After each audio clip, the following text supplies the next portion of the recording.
चंद्रकांत बावकर आपल्या सोबत आहेत, ओबीसी नेते. चंद्रकांत बावकर, आता मुख्यमंत्र्यांनी देखील म्हटलं की ओबीसींच्या आरक्षणाला आधीच कायदेशीर संरक्षण आहे, त्याला कुठलाही धक्का लागणार नाही. एससीबीसी थ्रू एक वेगळं आरक्षण मराठ्यांना देण्यात आलेलं आहे, तरी सुद्धा ओबीसींना नेमकी कसली भीती वाटते, अगदी थोडक्यात सांगाल?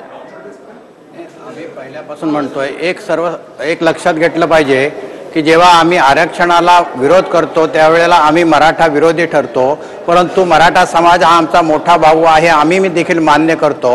आणि धाकट्या भावाची देखील काही कैफियत आहे, त्याचं काही दुःख आहे. मराठा समाजाला आरक्षण देताना त्याचा दुष्परिणाम हा ओबीसींना भोगावा लागत असेल किंवा त्यांच्या हिताला बाधा येत असेल तर आम्हाला बोलावंच लागतं नाईलाजास्तव, त्याच्यासाठी आम्ही बोलतो आहोत. आता यापूर्वी मराठा समाजाला शैक्षणिक सवलती ज्या दिल्या गेल्या त्या ओबीसींप्रमाणे दिल्या गेल्या, आम्ही अजिबात तक्रार केलेली नाही. अण्णासाहेब पाटील हे आर्थिक विकास महामंडळ आहे, त्याच्या माध्यमातून 200 कोटीची तरतूद केली आणि बिनव्याजी 10 लाख रुपये कर्ज हे मराठा तरुणांना देण्याच्या संदर्भामध्ये निर्णय घेतला गेला. आम्ही याच्यावर पण कुठल्या प्रकारचा विरोध व्यक्त केलेला नाही, कारण आम्हाला आनंदच आहे. जो समाज त्यांचं जे दुःख आहे गरिबीचं तेच आमचं दुःख आहे, त्याच्यामुळे आम्ही कधीच विरोध केलेला नाही. मात्र सामाजिक दृष्ट्या मागासलेपणा जो आज सिद्ध केला जातोय, आमच्या या आयोगाच्या याच बाबतीतल्या शिफारशीच्या बाबतीमध्ये मी यापूर्वी स्पष्ट केलेलं आहे, त्या बाबतीमध्ये आम्ही साशंक आहोत. आणि मुख्यमंत्र्यांनी सांगितलं की ओबीसीना संरक्षण दिलं गेलेलं आहे. चांगली गोष्ट आहे, जर ओबीसीना संरक्षण दिलं गेलेलं असेलच तर हे विधेयक कायद्यामध्ये रूपांतर होईल. तो हातात आमच्या कायदा पडल्यानंतर त्याच्यामध्ये खरोखरच आम्हाला किती संरक्षण आहे ते आम्हाला दिसून येईल. बरं, नक्कीच. शांताराम पाटील यांच्याशी खास बातचीत आपण केलेली आहे आणि मराठा आरक्षण कोर्टामध्ये टिकावं यासाठी वरिष्ठ वकील जे आहेत हरीश साळवे हे कोर्टामध्ये बाजू मांडतील आणि त्यामुळे मराठा आरक्षण नक्की टिकेल असा विश्वास चंद्रकांत पाटील यांनी व्यक्त केलेला आहे. वेळोवेळी त्यांनी यासाठी आपण वकिलांची फौज उभी केली आहे असं सांगितलेलंच आहे. आपल्या बरोबर हेमलता पाटील आहेत, काँग्रेसच्या प्रवक्त्या हेमलता पाटील. चंद्रकांत पाटील यांनी म्हटलं हरीश साळवे सारखे वकील ही केस जी आहेत ती लढतील आणि मराठा आरक्षण टिकेल हा विश्वास आहे सरकारचा. निखिला, मराठ्यांचं आरक्षण टिकलं पाहिजे ही सर्वांचीच भूमिका आहे. आज सरकारने आरक्षण जाहीर करून त्यांची जबाबदारी संपलेली आहे, परंतु हे आरक्षण कोर्टामध्ये टिकलं पाहिजे, कारण 50% जी मर्यादा आहे आणि ती तुम्हाला आता सुप्रीम कोर्टामध्ये आणि सरकार कशा पद्धतीने टिकवणार हा सगळ्यात महत्त्वाचा प्रश्न आहे. मला या ठिकाणी वाटतं की ओबीसी आणि मराठा यांच्यामध्ये कारण नसताना जी भांडणं लागली गेली, आज सरकारने अतिशय सेन्सिटिव्ह विषय होता, फक्त ATR मांडला. जर हा अहवाल मागासवर्गीय आयोगाचा जर सरकारने सदनासमोर आणला असता, पटलावर ठेवला असता, त्याच्यावरती जर चर्चा झाली असती तर त्याच्यातून सर्व सदस्यांच्या भावना पुढे आल्या असत्या आणि ओबीसी समाजाचा जो गैरसमज झालेला आहे तोही झाला नसता. फक्त ATR ठेवल्यामुळे सर्व समाजामध्ये गोंधळाचं वातावरण निर्माण झालं. मराठ्यांनाही असं वाटतं की आरक्षण कोर्टामध्ये टिकणार का. आज आपण बघितलं की भाजपने हा सगळा आनंदोत्सव केला, मराठा समाजाने हा आनंदोत्सव खूप कमी. हेमलता पाटील थांबा थोडंसं. शांताराम कुंजीर आपल्या सोबत आहेत, मराठा मोर्चाचे समन्वयक. शांताराम कुंजीर, याचं उत्तर द्याल की का जल्लोष केला नाही, मुख्यमंत्र्यांच्या शब्दावर विश्वास नाही का? नाही, मराठा क्रांती मोर्चाच्या आंदोलनामध्ये मराठा समाजाला आरक्षण मिळावं यासाठी 40 तरुणांनी बलिदान दिलेलं आहे. रोज शेतकरी मरतोय, आता शेतकरी महिला सुद्धा आत्महत्या करतायत. ही सगळी परिस्थिती पाहता अशा पार्श्वभूमीवरती आम्ही जल्लोष करू इच्छित नाही, जल्लोष करू शकत नाही. त्यामुळे आम्ही त्या 40. तुम्हाला असं वाटतं की आता मराठा आरक्षण सरकारनं दिलेलं आहे, हरीश साळवे सारखे वकील त्यासाठी कोर्टामध्ये उभे राहतील तर मराठा आरक्षण टिकेल? हरीश साळवे सारखे अतिशय तज्ज्ञ असे ज्येष्ठ वकील जर दिले आणि वकिलांची फौज उभी करणार असं सरकार म्हणतंय तर निश्चितपणे आम्हाला वाटते की बाबा हे आरक्षण टिकेल, कारण सरकारची आता जबाबदारीच आहे. आरक्षण टिकवणे सरकारची जबाबदारी आहे, कारण यापूर्वीच्या सरकारने फसवणूक केलेली आहे. आता ह्या सरकारकडून फसवणूक अपेक्षित नाहीये. नक्कीच. प्राध्यापक प्रकाश पवार विश्लेषक आपल्यासोबत या चर्चेमध्ये सहभागी झालेले आहेत. पवार सर, स्वागत तुमचं. तुम्हाला काय वाटतं, चंद्रकांत दादांनी म्हटलं की वकिलांची फौज आमची असेल, मुख्यमंत्री म्हणतायत की घटनेमध्ये बसेल असंच आरक्षण आम्ही मराठा समाजाला दिलेलं आहे, तुमचा नेमका अभ्यास काय सांगतोय?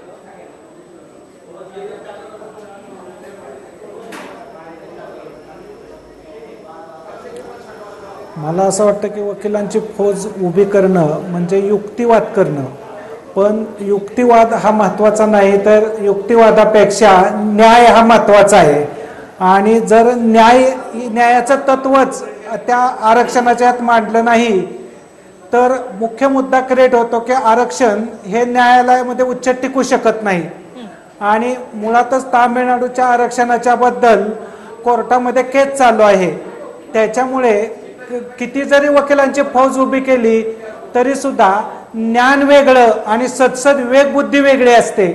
सदसद विवेक बुद्धी ठेवून जर मुद्दा मांडला असेल तरच टिकू शकेल. केवळ बहुमत आहे म्हणून मुद्दा टिकू शकत नाही. म्हणजे भावनेच्या आधारावर मुद्दा टिकू शकत नाही किंवा बहुमत असेल तर मुद्दा टिकू शकत नाही असं तुम्हाला वाटतं. आपल्या बरोबर इथे आणखी माधव कांबळे आहेत कुणबी समाजाचे. माधव कांबळे, आत्ताच चंद्रकांत दादा सुद्धा म्हणाले जे काही 30% मराठ्यांची लोकसंख्या आहे तर त्या 30%मध्ये कुठे कुणबी नाहीयेत. मग कुणबी समाजाला नेमकी भीती कसली वाटते? पूर्वी यांची मागणी होती की आम्ही कुणबी आहोत, आम्हाला कुणबी म्हणून पूर्वी होती ना, आता सगळंच बदललेलं आहे. आता 30% फक्त मराठा समाजाची लोकसंख्या आहे. ही फसवी लोकसंख्या आहे. आणि आमच्या कुणबी समाजाला सोबत घेऊन अनेक कुणबी समाजाची लोक यांच्या मोर्चामध्ये होती. अनेक कुणबी समाज बांधव यांच्या ह्या मोर्चासाठी आम्हाला सुद्धा सामील आहोत, आम्हाला सुद्धा वेगळे आरक्षण मिळेल म्हणून होते. परंतु कुणबी समाजाचे सुद्धा अनेक वेगळे प्रश्न होते. कुणबी समाजाने सुद्धा अनेक प्रश्न खूप वेगळे आहेत, त्याला तुम्ही मराठ्यांशी जोडू नका. माधव कांबळे, आणखी मुद्दा एक महत्वाचा आहे की आता चंद्रकांत दादा काय म्हणाले की 14% हे कुणबी आहेत आणि 30% हे मराठा आहेत. अशी एकूण ती 43% लोकसंख्या आहे. आणि ती सुद्धा केंद्राने जो काही सर्व्हे केलेला होता, ग्रामीण भागातला जो सर्व्हे असतो, ग्रामीण मंत्रालयाचा सर्व्हे असतो, त्या सर्व्हेमध्ये हे दिसलेले. ही साफ फसवी लोकसंख्या आहे. एक तर यांनी जातीनिहाय जनगणना झालेली नाहीये.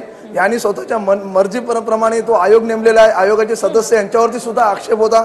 ओबीसी नेत्यांच्या, ओबीसी संघटनाचं अजिबात म्हणणं ऐकून घेतलेलं नाही आहे. आयोगाकडे ओबीसी आणि कुणबी समाजाने स्वतंत्र निवेदनं दिलेली आहेत, ती सुद्धा त्यांनी विचारात घेतलेली नाहीयेत. आणि ही जी लोकसंख्या आहे तुमच्याकडे कुणबी आणि मराठा हा प्रश्न आता निकाली निघालेला आहे का?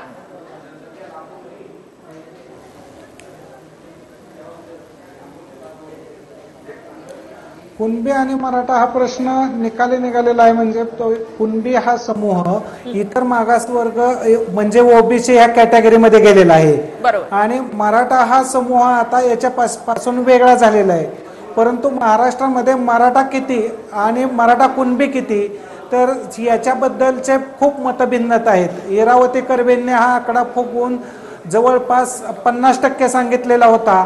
परंतु तो हा आकडा सर्व महाराष्ट्राचा विचार करता 30% आसपासचा आहे. आणि तोही एकत्रित आकडा आहे, मराठा आणि कुणबी मिळून. यातून जर कुणबी वगळले तर मराठांची संख्या अजून कमी होऊ शकते. त्याच्यामुळे मराठ्यांची लोकसंख्या जिथं की इथे 14% कुणबी आहेत आणि आता 30% मराठा आहेत आणि ही अधिकृत आकडेवारी आहे असं त्यांचं म्हणणं आहे.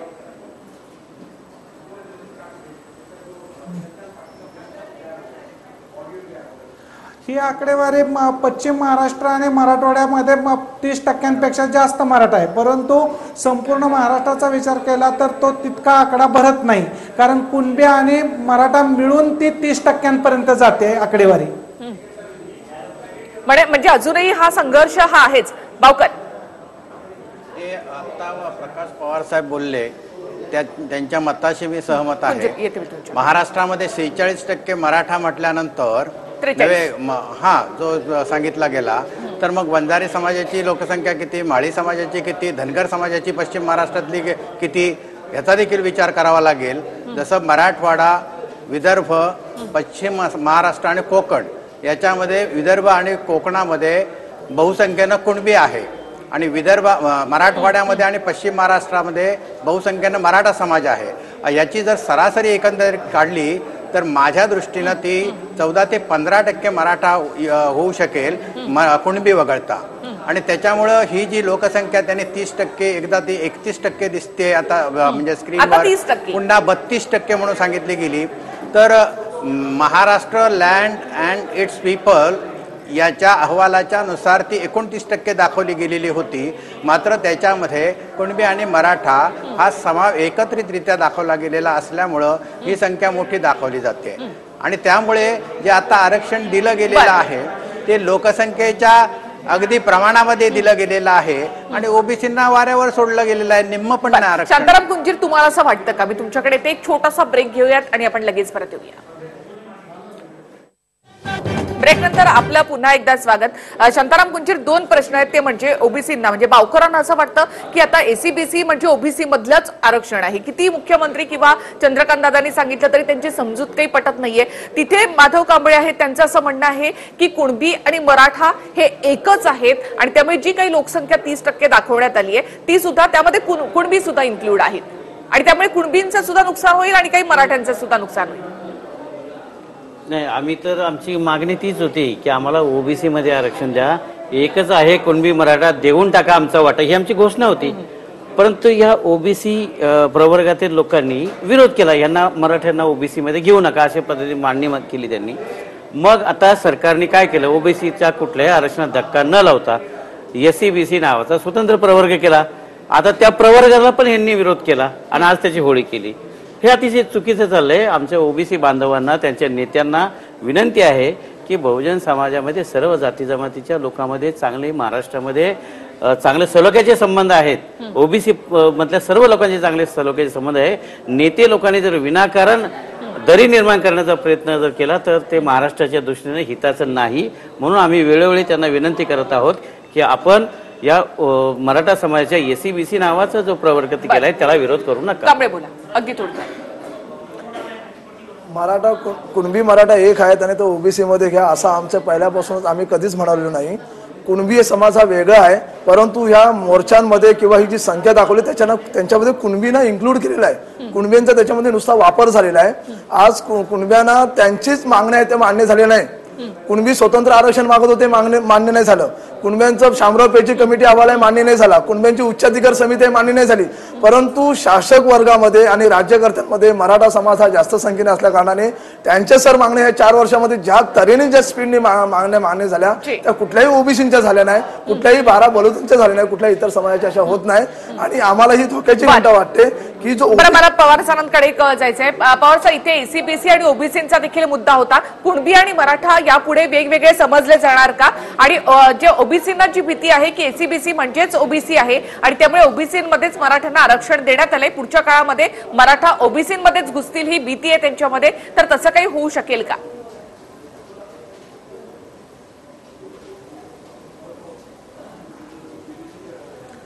आता ज्या घटना घडलेल्या आहेत त्याच्यावरून तर कुणबी हा पूर्णपणे मराठ्यांपासून वेगळा आहे असं चित्र निर्माण झालेलं आहे.